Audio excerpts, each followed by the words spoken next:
Assalamu alaikum friends, welcome to my another video on your official YouTube channel SU Official. So friends, আজকে আমাদের Microsoft Word 2010 সিরিজের tutorial number 8। তো এই ভিডিওতে আমি দেখাবো যে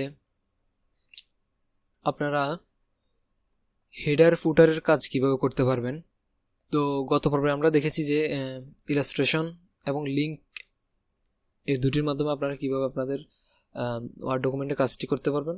তো এই পর্বে দেখবো আমরা হেডার এন্ড ফুটার। তো হেডার ফুটারের কাজ করার জন্য সর্বপ্রথম আমাদের বুঝতে হবে হেডার ফুটারটি কী।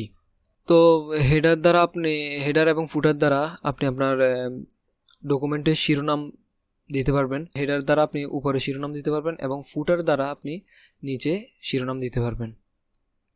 ঠিক আছে।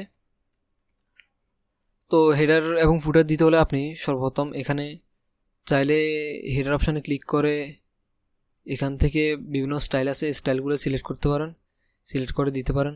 অথবা আপনি যদি চান যে ডাইরেক্ট দিবেন তাহলে আপনারা এখানে সিম্পলি উপরে ডাবল ক্লিক করবেন, আপনাদের মাউসের লেফট বাটন ডাবল ক্লিক করার পর তাহলে আপনারা এখানে লিখতে পারবেন। কিন্তু এখানে স্টাইলটা দিতে হলে আপনারা এখান থেকে হেডার অপশানে ক্লিক করে বিভিন্ন স্টাইল আছে, স্টাইলগুলো সিলেক্ট করতে পারেন।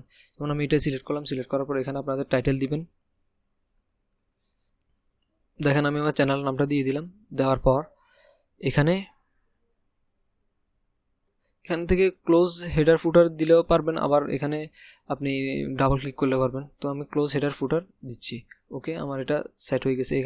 এখানে একটু লেখাটি হালকা দেখাচ্ছে, এটার কারণ হচ্ছে এটা হেডার অবস্থা আছে এই জন্য।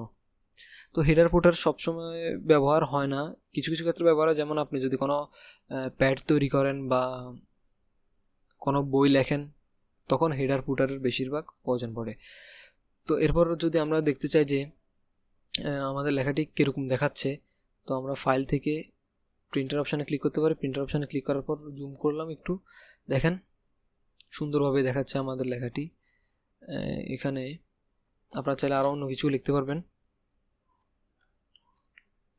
তো যদি আপনি ফুটারে কিছু লেখেন তাহলে এখান থেকে নিচে অপশানটি দেখা যাবে।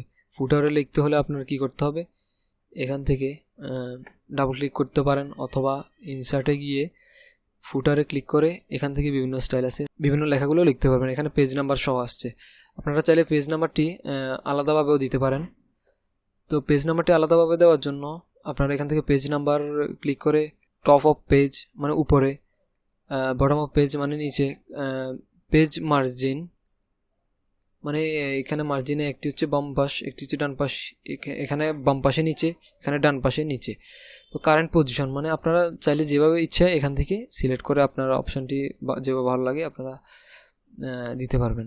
তো হেডার ফুটারের মাধ্যমে আপনারাও শিরোনাম দিতে পারবেন আপনাদের বই, নোটপ্যাড এবং নাম্বারিংও বইয়ের ক্ষেত্রে ব্যবহার হয় বেশিরভাগ। নাম্বারিং বা নোট যে কোনো আপনি লিখলেন তখন ব্যবহার হয়। সো ফ্রেন্ডস, এই ছিল আজকের ভিডিওটি ভালো লাগলে লাইক কমেন্ট শেয়ার করবেন। আপনি যদি আমার চ্যানেলে নতুন হয়ে থাকেন তাহলে চ্যানেলটি সাবস্ক্রাইব করে বেল আইকন প্রেস করবেন। পরবর্তী ভিডিওর জন্য আমন্ত্রণ রইল। ধন্যবাদ।